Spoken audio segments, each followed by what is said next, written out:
it can't just be because he's a guy and you're a woman. And it can't just be because he's unattractive and you're more attractive than him. We have to come to the principle of the thing. Like, in essence, what is it that makes something creepy or not creepy? What are the criteria for not being creepy? What's the alternative? How to not be a creep when stepping up and giving a stranger unwanted attention, unasked for admiration on the internet. You're going to see, babe. Wait till the conclusion. This applies to you. Talk about it. This applies to you because that's how you found me.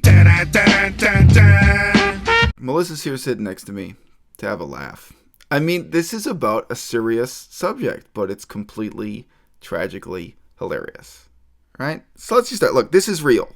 This is really real. This is as real as it gets.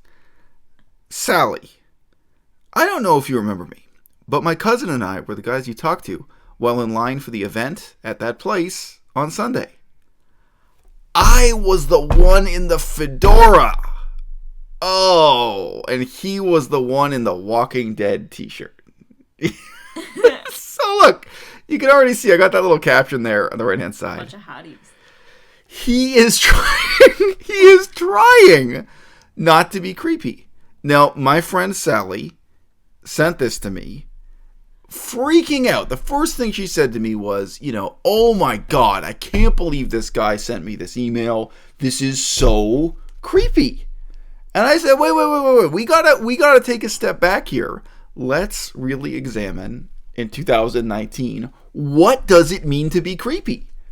And it can't just be because he's a guy and you're a woman. And it can't just be because he's unattractive and you're more attractive than him. We have to come to the principle of the thing. Like, in essence, what is it that makes something creepy or not creepy? What are the criteria for not being creepy? What's the alternative? How to not be a creep when stepping up and giving a stranger unwanted attention, unasked for admiration on the internet. You're going to see, babe. Wait till the conclusion. This applies to you. Talk about it. This applies to you because that's how you found me. You had to step up and send me some unasked for attention at some point, right? Yeah. You had to make it happen. Yeah, that was. You see how that turned out.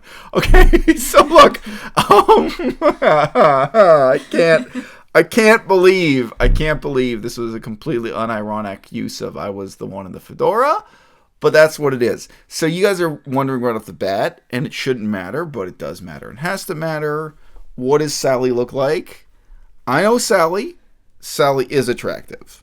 I would say Sally is attractive enough that if you saw her, you'd think you could be the weather girl reading the weather report. I'm sorry, you could be the fully grown meteorologist, attractive female meteorologist on a respectable news network like, NBC or CBS or CNN or whatever.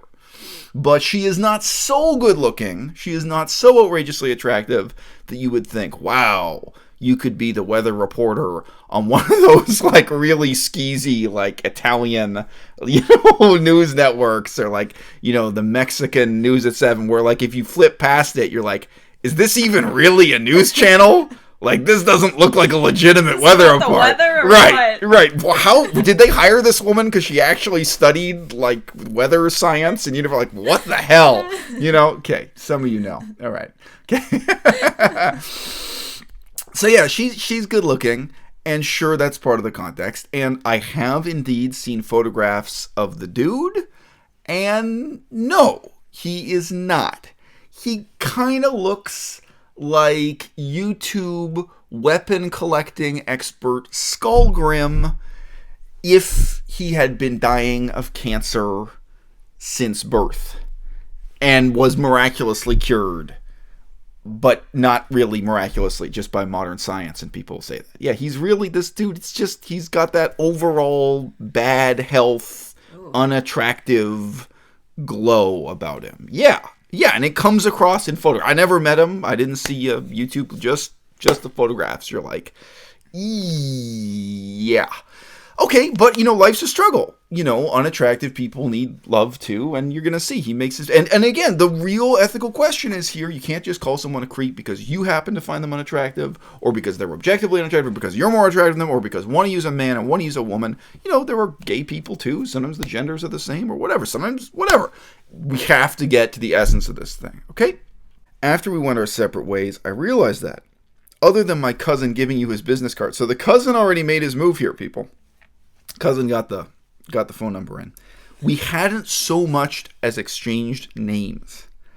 To my surprise, I discovered that this bothered me a lot, and I found myself hoping I'd run into you again before my family and I left the place. Aww. I enjoyed our conversation very much, and I hope you did as well. Nice. I thought you were intelligent and charming, and I felt like we had a lot in common, not necessarily including being intelligent and charming. So this is working okay on you. You're not responding. Being a little bit self-deprecating. Sally responded super negatively to this. Like, she was fuming. She was like, she didn't just say it was creepy. Something else, she said it was so entitled. Well, I don't know what this guy looks like. No, or I don't know. That can't be the principle of the thing. I don't know what the vibe was. No, not necessarily what it looks like. But I know. Look, of course what you look like matters. Of course it does. But I'm just saying we can't judge this email as creepy because of how he looks, right? Yeah. Like that there has to be some... Well, I'm just trying to sympathize with Sally. Right. I know, but that's right. And look, so Sally and I are friends now. We go way back like car seats, and I said to Sally, look, you've told me other stories about guys trying to step to you, like way more aggressively or outlandishly, and you weren't cool with it or whatever, and it wasn't, what is it about this that gets to you? We talked about it, whatever. I mean, she's got her perspective on it. But back in the day, there was a time before I met Melissa when I talked to Sally myself. I was like, maybe you and I should be some kind of a couple. That was what I was thinking. I did not say that. That was not my opening line or something. Like, hey, maybe, so I'll come back to that later on. But I was like, look, you didn't find it inappropriate when I, got in touch with you and was like, hey, what's up? And, she knew what was up, and we're still friends today, which is really cool. That's a wonderful skill if you can develop it, guys, to like get to know people and then decide, hey, we can be just friends and then actually be friends. It's hard, man. Most middle-aged people have no friends. Yeah, I said it. That's why people watch sitcoms. So they can act out the fictional parallel universe in which middle-aged people have charming conversations with their charming friends. Because you don't. I know. Middle-aged people spend all their time earning money, changing diapers, picking up poo from their domesticated pets, going to the dry cleaners, and if you ever do talk to a friend, it's for like 5 minutes on the phone. Yeah, man, what's up? I'm just on my way to the dry cleaners to pick up this poo.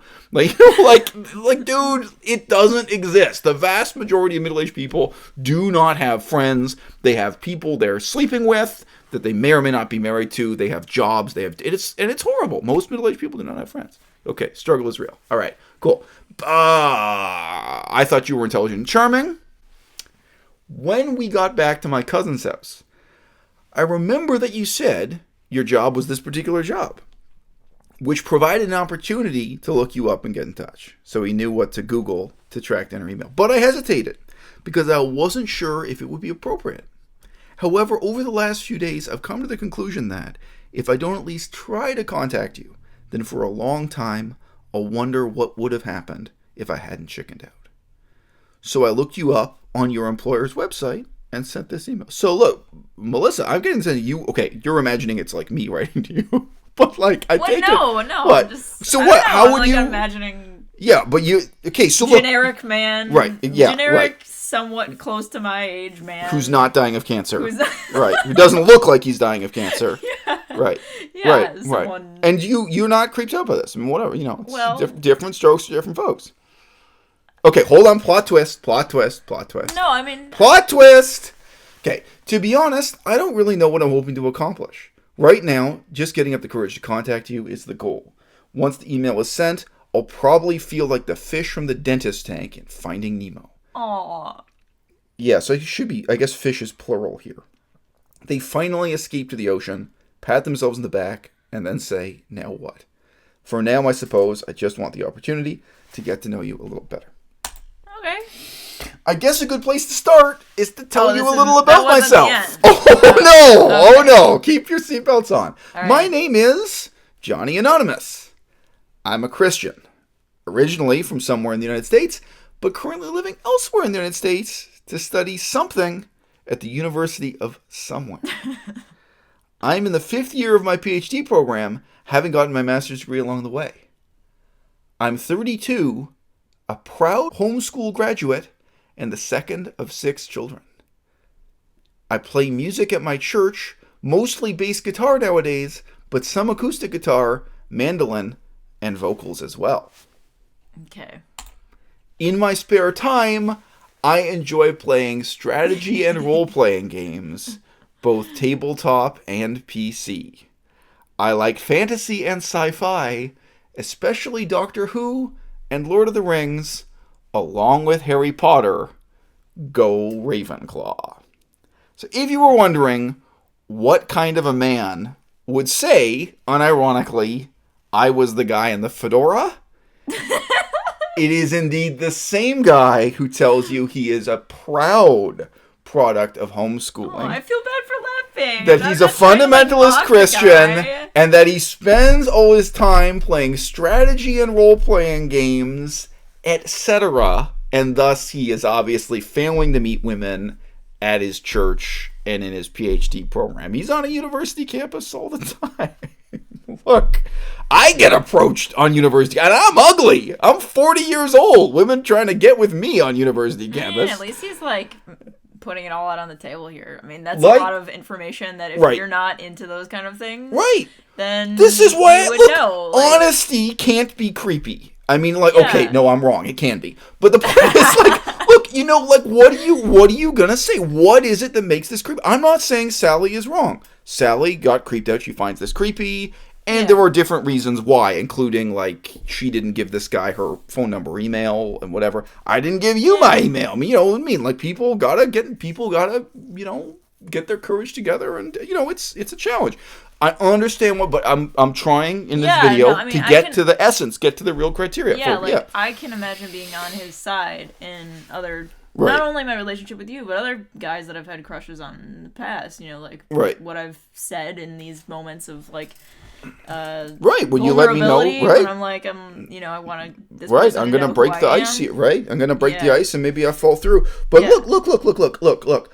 What if you're this guy's sister, to make the hypothetical more open? So, like, you know, he's your brother, you're his sister, and he says, hey, I met this person at the event, and, you know, I did find her email, and I could write to her. Do you think I should do it or not? You as his sister might say, yeah, well, just let her know. You know, and what's the worst case scenario? Right. Well, I think I would in that scenario. You know, as his sister, right? But, you know, but obviously you're wrong. This is me obviously it didn't work because, you know, Sally found it super creepy. Right. I am trying to be sympathetic, and also I don't have a lot of experience with guys. Yeah. Sorry, just laying the cards on the table. I don't have a lot of experience with guys hitting on me or coming on to me, especially not. Right. But when they do, they're working really hard to close the deal. Because, like, you know, me, your former serious boyfriend, and the couple other guys you mentioned, the couple of the guys who pursued you in university, they were, like, straight up, like, whoa, I'm here to commit. Yeah. So I just say, you say that, but on the other hand, no, you're right. Like, you're talking about, like, minimum 4 or 5 guys. Like, me, your ex-boyfriend, I can think of offhand. Yes. Like, 3 other, and all those guys were just like, yo. Yeah, I want in and whatever, you know. Yeah. So I just say you do, you know, whatever. All right. You know, you're 26 years old. You know, you don't make yourself available, like, you know. But yeah. There are a few different guys have stepped up and been like, hey, I want. Okay. Yeah. Look, some people they don't get 5 in a decade. You know what I mean? Like, not most. Look, most people are repulsive to most other people. Trust me, I know. But nevertheless, I mean, that's the thing. That's when I say, like, look, if I'm hanging out on a university campus, especially with PhD students, you know, older people like that, people are trying to get with me. Why? Because there are like hundreds of them. Yeah. So if one person in 100 is interested in me, that's still a couple people. You know, it's over a period of time. So it's, you know, that's no boast. But yeah, I do not play my time. So I do not spend my time playing sci-fi, fantasy, strategy, role-playing games, Doctor Who, Lord of the Rings, etc. But you know what? The truth is, if I did, I'd probably meet more women. Let's be real. I can imagine a scenario where he just sent a vague message. Right. And then all of this stuff would come out in time. Right. And that's kind of how it is, how it used to be when people would have like first dates. You know, right. If you ask somebody, a random person on the street, you don't know any of these things about it. So with this kind of scenario in the email, he's kind of saying everything about him. I know. It's possible Sally likes Lord of the Rings and Harry Potter. Right. A lot of people do, especially. I responded to this, talking to Sally. So we were chatting about her, and she was fuming mad at that point. I think she calmed down within like 15, 20 minutes. But she was really mad when she started talking to me about this. Yeah, she really felt... Again, she didn't just feel the guy was being creepy. She felt he was entitled, which is also interesting to say, like, what is he entitled to here? I said back to her on that point, what do you mean entitled? He's begging you. Yeah. Like, he is begging you for a first date. It's begging. You can't say someone's entitled when they're a beggar begging. Yeah. But, so while she was sending me messages, like, fuming with this, I got out my pickaxe and went to the mine, and I mined through my email history, because I remembered an email that I sent to a woman, and I was like, you know what? Like, let me just, look. I was trying to remember a case where I did some of this. I got this email, and I sent it to her. I sent her a copy of this email. I said, well, look. This is, like, one of the last times I can remember. And the email I sent, like, obviously I've got to anonymize this. There's no context. It was just like, this was someone who had already written to me expressing interest in a specific issue. Let's pretend it's the history and politics of Cambodia. So it's one of those things I have real specialized expertise in, right? Mm-hmm. Again, this is all anonymized. And this person had written to me, and I know they're an attractive female. And I wrote back to them, and it just says, hey, I saw you were asking me about whatever. Here's the link to this. Here's the link to that. That's it. Yeah. And there's absolutely nothing. But, and I said to Sally, I was like, well, look, I totally think, even though there's absolutely nothing flirty, there's nothing personal, whatever, I am 100% certain, she got this email and was like, hey, like he's opening the door a crack, whatever it is. Like there's some interest there. I'm certain. And that's how it was with me and you. You sent me email that was not in any way flirtatious at all. Yeah. And it was just factual, and it was just, talking about areas of common interest. And I knew from the very first email you were trying to say with me. So, and whatever, and that leaves the ball in your court, and you can respond this way, you can respond that way, you can take it, however you want to take it, right? So anyway, I sent that to Sally. I was like, well, look, I went deep into the mines of my email history, and I got you this example, and I was like, do you think that's creepy? Where I just said, oh, and at first her answer was, well, no. Because she wrote to you first. This woman wrote to you first. And I said, no, I don't think that's the difference. You talked to this guy first. You met him standing in a lineup. Like, I know, it's for date, but still. No, that can't be the criterion. Mm-hmm. And even so, okay, well then take that out of it. What if hypothetically this was me writing to her first? Where I was like, oh, hey, like I happen to know somehow, like let's say she has a YouTube channel or something. Yeah. You're interested in Cambodian history and politics. And like, here's a link to something I've written. That's what it was linked to. It was, past research I did. Like, here's my research on Cambodian history and politics. Right. And I don't even say, if you want to talk to me about this, I'm willing to. I don't say that. It's like, oh yeah, hey, you asked this. Here's the end. But of course.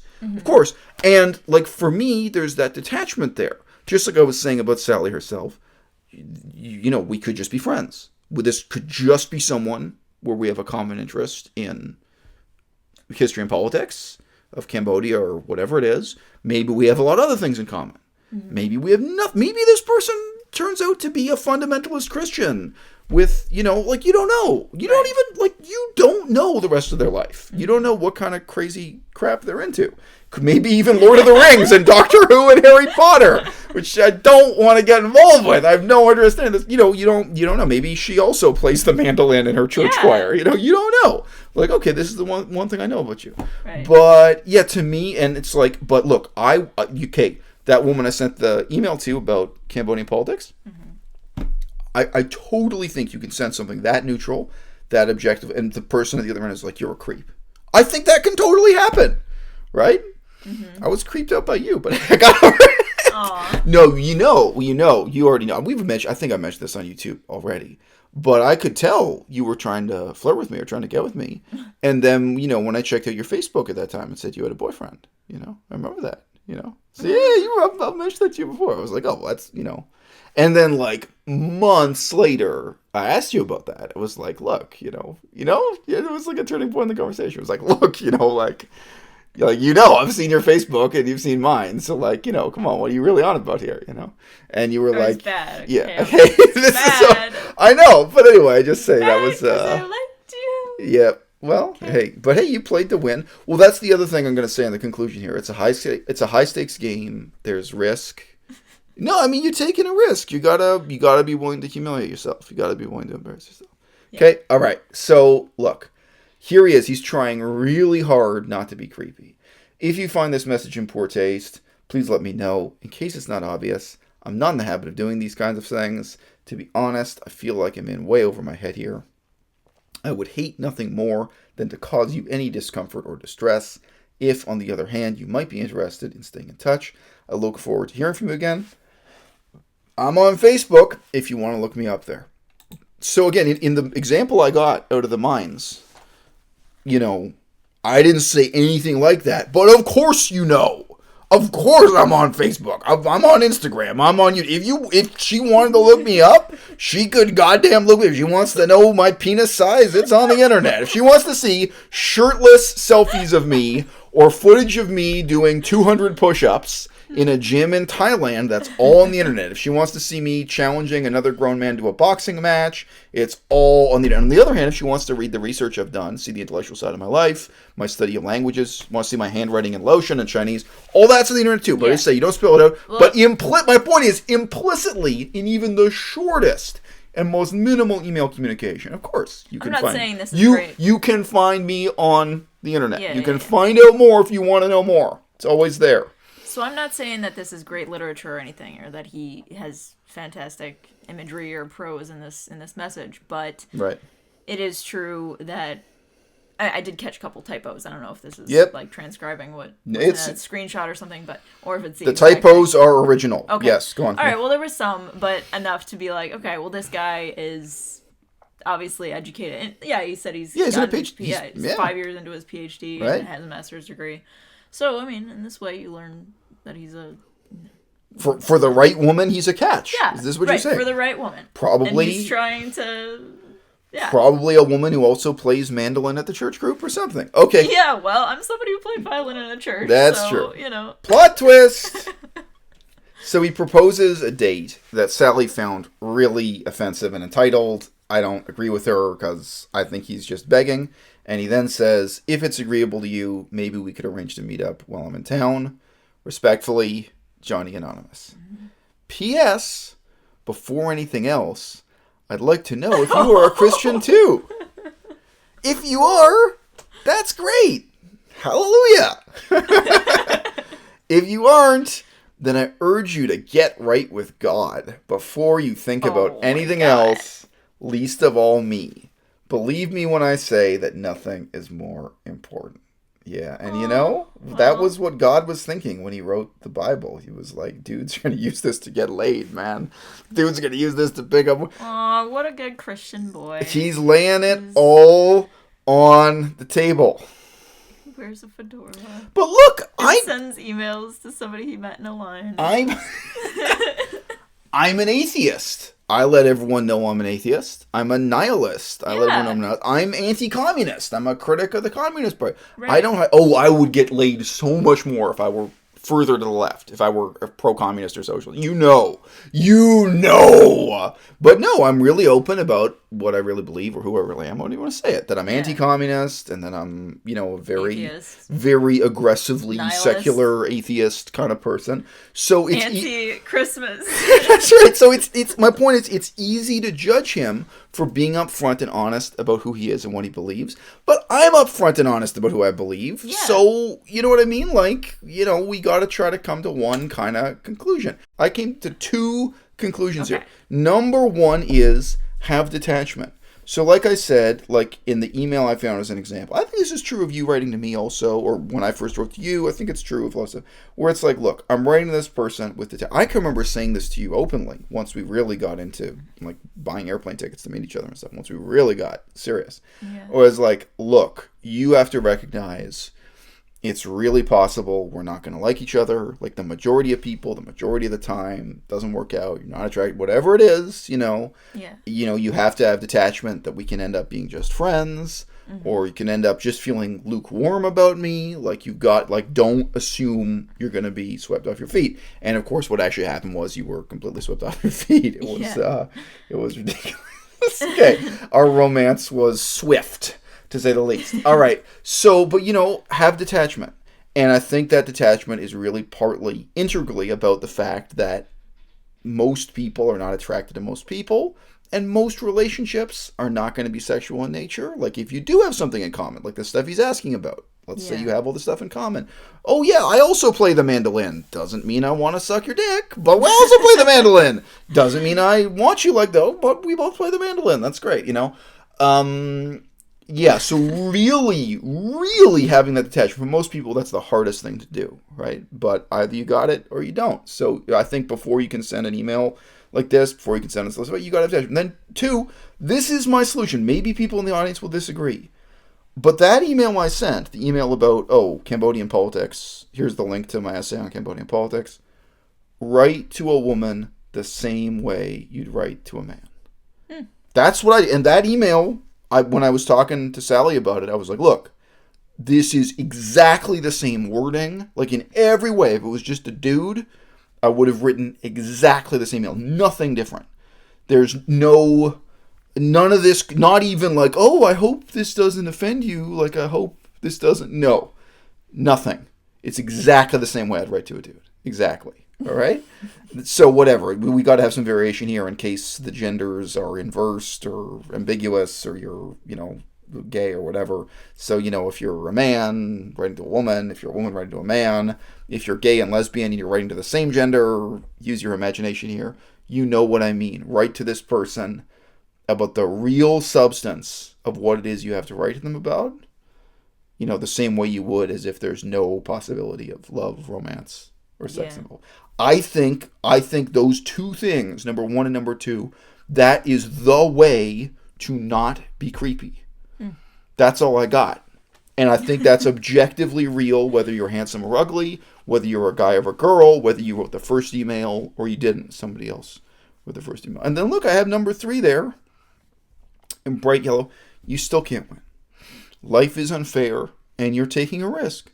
And any of these people can turn around and denounce you and say you're a creep and insult you and tell you you're ugly and you look like you're dying of cancer and laugh at you for playing mandolin in the church basement or for liking Harry Potter. I mean, some stranger on the internet can make a YouTube video talking about the interaction. That's right. I have the good taste to make this anonymous. But yeah. I mean, you are putting your heart on the line for sure. Yeah. I guess I can't disagree with you. I mean, I think I do wonder about the switching of the genders, a woman writing to a man. I think, like, for me, I think it's good. I think probably for most women it's probably good advice. But I think some women, like, the way that they talk to other women is more, like, motherly or, like, than a man talking motherly to or sister. Man. Okay, it's not businesslike enough, is what you're saying. It's not. Yeah. Do you remember the woman who threatened to sue me after just a couple emails? And I forget if she was Dutch. I think she was from the Netherlands. And I had a guy write into me who was also Dutch, or whatever. If she was Belgian, this other guy was also Belgian, and so her English was a little bit skewed, not quite correct English. But I remember this guy wrote to me and said, look, I read that email. I'm 100% certain that woman was trying to flirt with you. She was trying to get with you. That was what he picked up on. He said, she wasn't doing a very good job, but she was running, and then that correspondence really quickly deteriorated into her screaming at me that she hates me and is going to sue me. And that's probably why. Probably that's because the first email she sent. I'm going to sue you because you weren't flirting with me back. Right. Yeah, right. I mean, it's a risk, right? Yeah. Absolutely. And people but that's what point 1 is about, is have detachment. Like, so I mean, she was writing to me with whatever thoughts and hopes on her mind and stuff. And there were a whole lot of reasons why I wasn't interested, but including that, one of the first things she said was that she's not vegan. It's like, well, gee, you sure know how to, you sure know how to talk to me. I mean, if there's one thing you could have figured out from my YouTube channel, lie. Yeah. You want to have a shot, just lie. Just say you're vegan. Say you're vegan for ethical reasons. But it was like, yeah, well, I'm not vegan, but it's like, yeah. So. Yeah. Okay, big smiles from Melissa here, but that's it. We live in a day and age where I think people are criticized for and denounced for being a creep all the time. And, it's a little bit unfair, and there's no doubt guys who are good looking get away with things that, less attractive guys, can't get away with. The margins for proper conduct are really, really tight, and the internet does not come with a manual. And, a lot of people getting their hearts broken. Yeah. And, I'm sure there were a lot of people, drowning their sorrows. But, if you really think about what life was like 100 years ago, where the only people you could date were the people, in your village, in your town, on your block, going to your county fair, and you had 30 seconds when you happened to meet them. Maybe you couldn't even talk to them. You had to talk to their brother or their uncle or their father and say, oh, pardon me, I'm aware you have a niece, I'm interested in. Man, we've come a long way, and we're going through a process of social and cultural and intellectual evolution as a species. And for me, I hate to harp on it, but one of the most important things is, in terms of your evolution, I don't think you can get by playing science fiction role-playing games, Doctor Who, Harry Potter. I think you got to adapt. I think intellectually, you've got to be in a position where you can send that email, and it's about something really substantive, really interesting, really meaningful, not necessarily the politics of Cambodia, where you're creating some common ground to make a connection that ultimately isn't just about your needs. Okay, guys, hit me up on Patreon. I am out.